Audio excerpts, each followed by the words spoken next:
Alonzo, all right. Congratulations on the win. You're obviously the fourth fighter in UFC history to pull off the Von Flue choke, but you're also now the fastest to pull off the choke. You passed Ovince St. Preux for the fastest Von Flue choke in promotion history. So what are your initial thoughts after a performance like that? Oh man, I'm happy.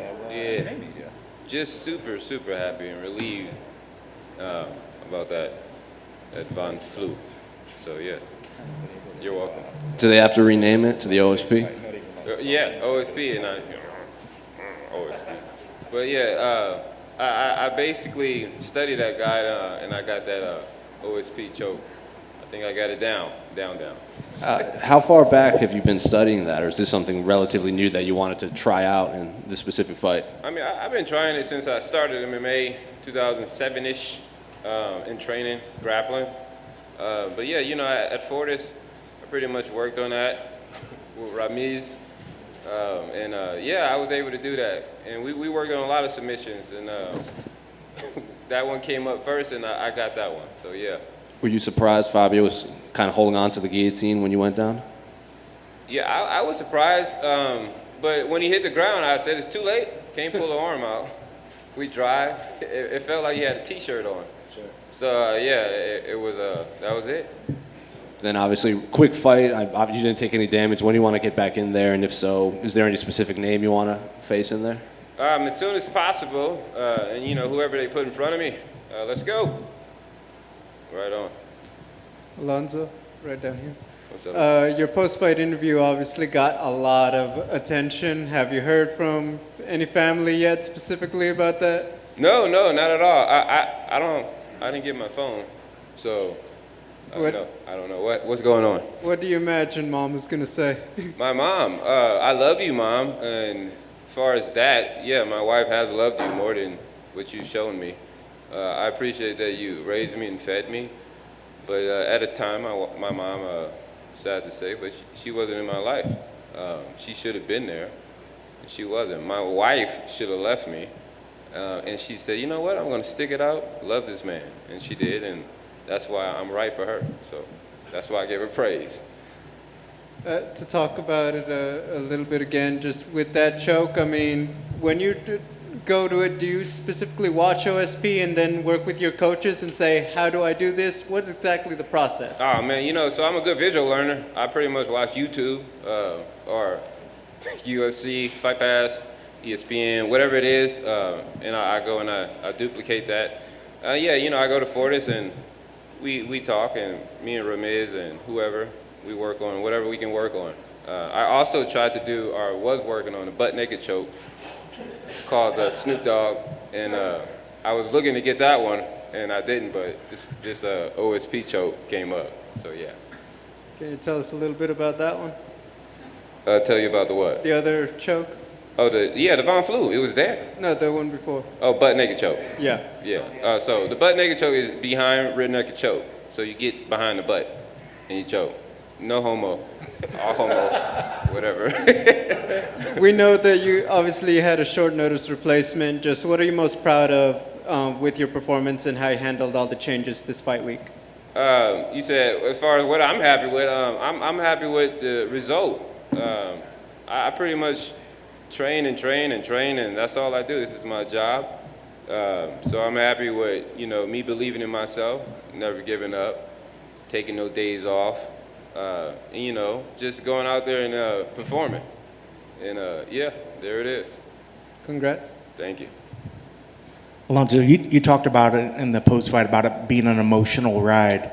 Can you talk a little bit about what that emotional ride was? Was it the fact of just getting up for these fights and then putting so much effort, and then it didn't pan out your way, and now you have this immediate high? But can you tell us a little bit about what part of the emotional ride that was? Well, you know, given the nature, I had surgery 2019, and, you know, I was like, yeah, I'm ready. And COVID happened, shut down everything. So, you know, that kind of sheltered me in a way where it wasn't good. And I dropped the ball all of 2020 here at the Apex. And so, you know, I got that on my shoulder, and I got a family. And it's me. I'm the guy who's providing for them. So with that, man, you know, I felt a lot on my shoulders.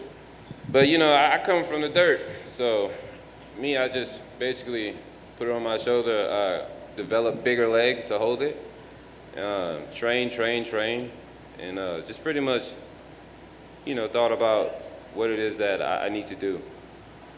And yeah, I came out here and I performed, and that's why I was like, screaming at the end, because it is an emotional ride, as far as for me, because it's up and down. It's like just down. But yeah, I'm happy with the win and security. I know that's there, and I like to have that bonus, and yeah, that'll help. And I love that you gave praise to your woman as well. What are some of the things that she and that your team said to you after those last couple fights that kind of kept you going and got you really motivated to make sure that you got the win this time? Well, after me dropping the ball, my wife was always there. My last fight, I dropped it. She surprised me with my brother, who's been away for a long time. And I used to carry this guy all the time when I was going to college, trying to show him a different life. And it kind of broke my heart when he went in. So with him surprising me, she did that. Thank you. And Fortis, man, Coach Safe. I know he got other fighters or whatnot, and I feel like he didn't give up on me, and he still worked on me and helped me out, whenever he has opportunity, because he is a busy man. And just the whole team, man. Kennedy, Ryan, and Uriah Hall, just Zumar, man, you just a tough mofo. Clint, everyone at the Fortis team, man. If I'm forgetting you, man, I'm sorry, but you guys are all extraordinary, and they basically helped me, and I thank them. Looking forward to the rest of 2021, what sort of goals are you setting for yourself, career-wise, and maybe even just outside of fighting? Goals, man. I'm try to go undefeated for this year. Just thinking about winning. That's on my mind. And outside, I like to establish some things for my family.